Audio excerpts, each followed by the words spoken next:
90% पुरुष गलत तरीके से कद्दू के बीज खाते हैं, तभी उनको कोई फायदा नहीं होता है। अगर आप चाहें तो कद्दू के बीज को एक खास तरीके से खाकर सिर्फ 7 दिन में बहुत बड़ा एक फर्क देख सकते हैं घर पर। हरे कृष्णा राम राम जी, बात सुनिए आपने, सिर्फ 7 दिन के अंदर आप फर्क देख सकते हैं घर पर बिना किसी साइड इफेक्ट के। बस आपको कद्दू के बीज को खाने का वो खास तरीका समझना है, खास समय और खास मात्रा समझनी है। ये सब बातों को बताने से पहले आप ये कमेंट पढ़ो जो मुझे कल भाई साहब ने कमेंट किया है, कितने खुश है ये। इनको प्रोस्टेट में काफी आराम मिला है, काफी राहत मिली है। कैसे? नेचुरल तरीकों से, जो मैं वीडियो में बताता हूं आपको समझाता हूं। और कैसे? थोड़ा समय लगता है बस, इसीलिए आपको बार बार बोलता हूं, जो भी आपको नेचुरल तरीके में बता रहा हूं इनको आजमाओ, इनको करो। नेचुरल तरीके से क्या नुकसान होगा यार? कोई साइड इफेक्ट होता है क्या? कुछ नहीं है। अब कद्दू के बीज खाकर किसको नुकसान होता है कमेंट करके बता दो। तो आप भी अगर 7 दिन तक लगातार कद्दू के बीज उस तरीके से खाना चाहते हैं जैसे मैं बताऊंगा, तो कमेंट में जाके लिखो पंपकिन सीड्स। बस क्या लिखना है? पंपकिन सीड्स या कद्दू के बीज, कमेंट में जाके लिखो, ठीक है। अच्छा जी, अब बात आती है कि हम कद्दू के बीज को खाएं कैसे, ठीक है। खाएं कैसे, सही तरीका क्या है कद्दू के बीज को खाने का, ये बताने से पहले आप लोगों को मैं थोड़ी सी जानकारी ये दे दूं कि अगर 40 साल के बाद आपके शरीर में एक हार्मोन होता है DHT, डाईहाइड्रो टेस्टोस्टेरोन, अगर इसका लेवल बढ़ेगा 40 साल के बाद तो BPH का रिस्क भी बढ़ेगा। तो मुद्दे की बात यह है कि आपको इस हार्मोन को बढ़ने से रोकना है किसी भी तरीके से, तरीका कोई भी हो चाहे। लेकिन मैं तो ये मानता हूं कि प्राकृतिक तरीका सबसे बढ़िया है, ताकि कोई नुकसान ना हो शरीर को। तो इस हार्मोन को बढ़ने से कौन रोक सकता है? कद्दू का बीज। कैसे रोकता है वो आपको अब समझना है, तो वो साइंस समझनी है। अब जी जो बात मेन है, जो मुद्दे की, वो है कि कद्दू के बीज में 2 चीजें बड़ी जबरदस्त हैं। प्रकृति ने कद्दू के बीज में वो विशेषताएं दी हैं। वो सबसे पहली चीज जो है जिंक है कद्दू के बीज में। जिंक एक ऐसा मिनरल है कद्दू के बीज में जो इस हार्मोन को DHT को बढ़ने से रोक सकता है, बैलेंस में रख कर सकता है, ठीक है। जिंक कितना बड़ा काम कर रहा है जिंक यार, सोचो आप लोग। इस हार्मोन को बैलेंस कर सकता है, जो कि एक सबसे बड़ा जिम्मेवार कारण माना जाता है प्रोस्टेट होने के लिए, उसको बैलेंस कर सकता है जिंक। तो आप क्या चाहते हैं कद्दू के बीज से यार, फिर भी गलत तरीके से खाते हैं, भरोसा नहीं करते हैं प्राकृतिक चीजों के ऊपर। जब साइंस बोलते हैं कि कद्दू के बीज में जो जिंक है वो कंट्रोल कर सकता है प्रोस्टेट की समस्या को, तो क्यों नहीं खाते? जिंक देखो, जिंक एक तरह से आपके पूरे प्रोस्टेट ग्लैंड जो है ना, पौरुष ग्रंथि है, उसका एक ये सुरक्षा कवच है, रक्षा कवच है, शील्ड है। इसको कोई दुनिया की कोई ताकत नहीं भेद सकती। समझे आप मेरी बात को? जिंक अगर आपका शरीर में कम है ना, तो समझ लो मैंने बता दिया, फिर प्रोस्टेट का खतरा ज्यादा है मेरे भाई। जिसकी कमी का भी मत होने तो अपने शरीर में। आपको प्रोस्टेट में मेन दिक्कतें क्या होती हैं बताओ? पेशाब ज्यादा आता है, पेशाब कम आता है, या पेशाब की थैली आपकी खाली नहीं हो पाती, नॉर्मल, मतलब यही कॉमन समस्याएं हैं, कॉमन यही आपको जो सामना करना पड़ता है ना। तो बस इन सारी समस्याओं को ये जिंक अकेला हैंडल कर सकता है। आप समझ जाओ कि जिंक, मैं क्यों बोल रहा हूं कि जिंक की कमी कभी मत होने दो अपने शरीर में। अब जो दूसरी चीज कद्दू के बीज में है वो फाइटोस्टिरोल्स है। देखो मेडिकल ये एक शब्द है, लेकिन बताना मेरा फर्ज है, आप थोड़ा समझो, बस डायरी पे लिखो। एक जिंक और दूसरा फाइटोस्टिरोल। यही फाइटोस्टिरोल तो हैं जो प्रोस्टेट के सेल को खराब होने से बचा सकते हैं। बस इतना समझ, ज़्यादा मेडिकल आप भाषा मैं कभी प्रयोग नहीं करता, क्योंकि फिर आप उतना कंफ्यूज आएंगे। तो सिंपल समझो कि कद्दू का बीज खाना है।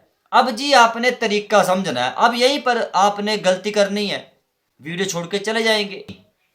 आधा अधूरा ज्ञान खतरनाक होता है। तरीका समझना, डायरी पे लिखना है। 90% पुरुष यही तो गलती करते हैं, तरीका नहीं समझते।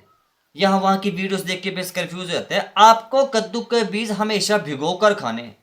जो भी भाई मुझे कमेंट कर रहे हैं उन सारे कमेंट्स में यही बात उन्होंने मुझे बताई, रिपीट की कि हम कद्दू के बीज पानी में भिगो कर खाते हैं।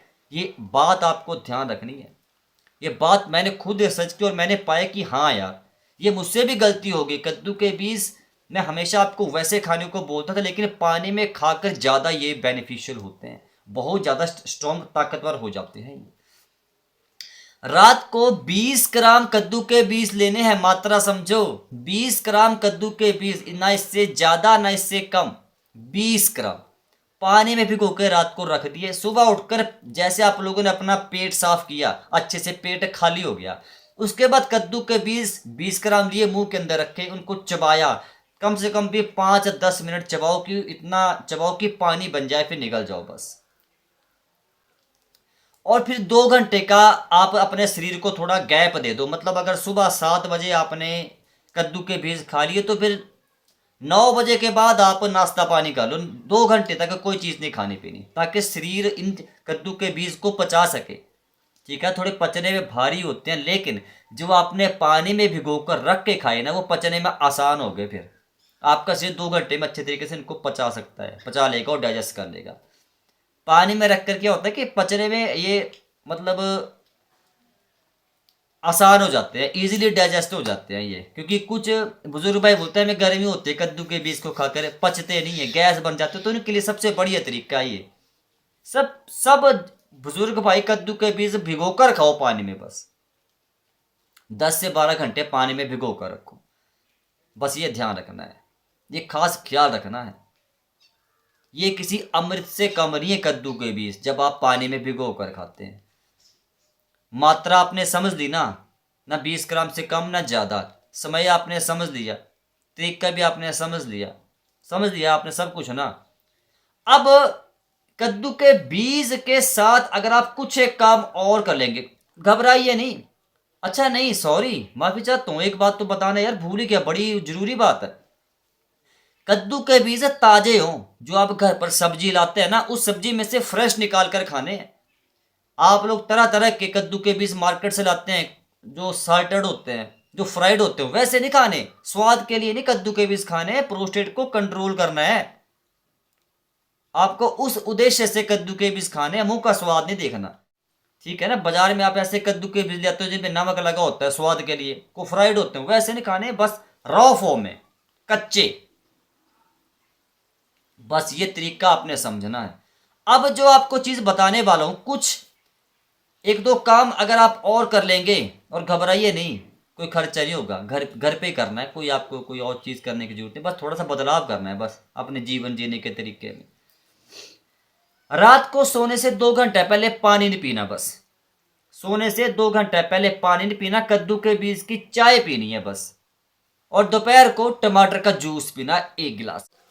इन बातों को मैं बार बार रिपीट कर रहा हूँ ना, कि टमाटर का जूस ज़रूर पीना, क्योंकि टमाटर के जूस में जो लाइकोपीन है, इसी का खेल है सारा। यही लाइकोपीन प्रोस्टेट कैंसर के खतरे को कम कर सकता है, स्टडीज़ में ऐसा पाया गया यार। इसलिए आपको बार बार समझा रहा हूँ, 2 टमाटर लो, उनको थोड़ा पानी में थोड़ा स्टीम कर लो पानी में, ठीक है ना। जैसे आप मर्तबान एक गैस लो, गैस को मीडियम फ्लेम पे रखो, उसके ऊपर एक मर्तबान रखो, मर्तबान को आप पानी से भर दो पूरा, लगभग 2-3 गिलास डाल दो, उसके अंदर 2 टमाटर को रख दो, मीडियम फ्लेम पे पकने दो थोड़ा, 2-5-10 मिनट के लिए। फिर 10-15 मिनट बाद निकाल लो, उनको हाथों से मैश करो और खा लो। अगर वैसे ही खाना पसंद नहीं है तो आप इसका जूस बना कर पी लो। जैसे मतलब जूस बनाया आपने ना, जो टमाटर आपने हाथ वो पानी में आपने स्टीम करवाए, उनको हाथों से मसला, 1 गिलास में डाल दो दोनों टमाटर को, और गिलास को पूरा पानी से भर दो। बीच में आधा चम्मच हल्दी और 1 चुटकी काली मिर्च डाल दो, बस आपका काम हो गया। काली मिर्च के बिना फिर ये टमाटर बेकार है, क्योंकि लाइकोपीन जो एब्जॉर्ब होता है ज़्यादा, वो काली मिर्च ही करती है, 10 गुना तक एब्जॉर्प्शन को बढ़ा देती है लाइकोपीन के। तो ये तरीका आपने समझना है, ये गौर करनी है मेरी बात। और हल्दी के अंदर जो करक्यूमिन है, उसके एब्जॉर्प्शन को भी काली मिर्च 2000% तक बढ़ा देती है यार।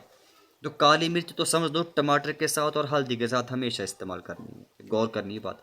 टमाटर का जूस लंच करने के 1-2 घंटा पहले या तो बाद में पी लो, बस इतना। आपको ज़्यादा कन्फ्यूज़ होने की ज़रूरत नहीं है। और फिर भी आपको लगता है कोई कन्फ्यूज़न है तो भैया आप कमेंट कर सकते हैं अपने इस भाई को, जी दिल खोल के कमेंट करो, ठीक है ना। और फिर बोल रहा हूँ, नेचुरल तरीके हैं, ठीक है, बड़े इफ़ेक्टिव होते हैं, थोड़ा समय लग सकता है, लेकिन जब आपको असर दिखना शुरू होगा तो आप हैरान हो जाएंगे।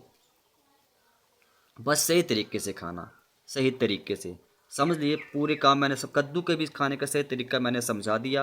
रात को सोने से 2 घंटे पहले पानी नहीं पीना, उसकी जगह पर कद्दू के बीज की चाय पीनी है। दोपहर को टमाटर का जूस पीना है। और खाने पीने में परहेज़, दूध से बनी कोई चीज़ नहीं खानी पीनी। और दूसरा, आपको घर के बाहर का बना खाना नहीं खाना है, सिर्फ घर की बनी दाल रोटी चावल खानी है। बात में बड़ा ज़ोर दे के बोल रहा हूँ हर वीडियो में। 3-4 महीने तक भूल जाओ कि आपको बाहर का खाना खाना है, नहीं। थोड़ा आप तपस्या करो, जितनी ज़्यादा तपस्या करेंगे उतना ज़्यादा असर दिखाई देता है। फिर देखो आपको हिमाचल में बारिश हो रही है, मैं दिखा दूँ। देखो कितनी बारिश हो रही है, 1 सेकंड रुको, ये देखो बारिश लगी है आज पूरे हिमाचल में। ये मेरा घर है, ये देखो कितनी बारिश हो रही है पीछे, देखो ये हिमाचल का मेरा प्यारा सा गांव है छोटा सा। देखो कितनी बारिश हो रही है, ज़बरदस्त है यार, कमाल है। देखो कल से बारिश लगी है, तो फिलहाल चलो इससे ज़्यादा क्या बोलना। फिर भी आपको कोई कन्फ्यूज़न है आप कमेंट कर दो, ठीक है। मिलता हूँ कल की वीडियो में। राम राम जी, हरे कृष्णा। बाकी मेरा घर है, ये आप लोग देख सकते हैं। देखना है, थोड़ा सा दिखा दूँ गाँव का माहौल कैसा होता है। ये पीछे पहाड़ है, हमारे घर के पीछे कितने प्यारे लग रहे हैं, देखो ना। चलो किसी और वीडियो में बताऊंगा आपको। मिलता हूँ कल की वीडियो। राम राम जी, हरे कृष्ण।